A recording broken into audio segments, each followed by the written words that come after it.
ASHA workers బృందము చేసుకున్నటువంటి తీర్మానాలను minister కాపీను హామీగా ఇవ్వడం జరిగింది. హామీలు ఇచ్చి 9 నెలలు గడుస్తున్నా ఇప్పుడు అధికారులకు వచ్చిన కూటమి ప్రభుత్వం ఆ మాటే పట్టించుకోవడం లేదు. ఏదైతే కోర్టులు చెప్తున్నాయో కనీస వేతనం 26,000 ఇవ్వాలని చెప్పేసి మేము అడుగుతున్నాం. అదేవిధంగా గత ప్రభుత్వం ఇచ్చినటువంటి హామీలన్నీ కూడా మినిస్టర్ కాపీ ఇచ్చున్నారు.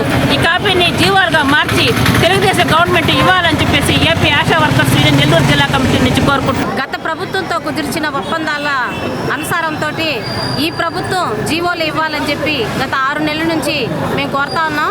అయితే ఇప్పటి వరకు జీవోలు ఇచ్చిన పరిస్థితి లేదు. ఈరోజు ఆశా వర్కర్ల పరిస్థితి చాలా దుర్భరంగా ఉంది. ఎందుకంటే పొయ్యి మీద నుంచి పెనంలో పడినట్టు అయిపోయింది ఆశా వర్కర్లు. విపరీతంగా ఆశా వర్కర్లు తొలగించటము, అలాగే కమిటీ నిర్ణయాలు చేయడము, ఇలాంటి పరిస్థితులన్నీ ఆశా వర్కర్లు ఎదుర్కొంటా ఉన్నారు. దీన్ని వెంటనే ఈ కూటమి ప్రభుత్వం ఖండించాలి. ఎందుకంటే ఆశా వర్కర్లు 10,000 వేతనంతో కుటుంబాలు గడుపుకుంటూ వాళ్ళకి ప్రజలకి ప్రభుత్వానికి అనుసంధానంగా ఎన్ని సేవలు చేసినప్పటికి కూడా వాళ్ళ మీద కనీసం ప్రభుత్వానికి కొద్దిగా కూడా గౌరవం లేదు.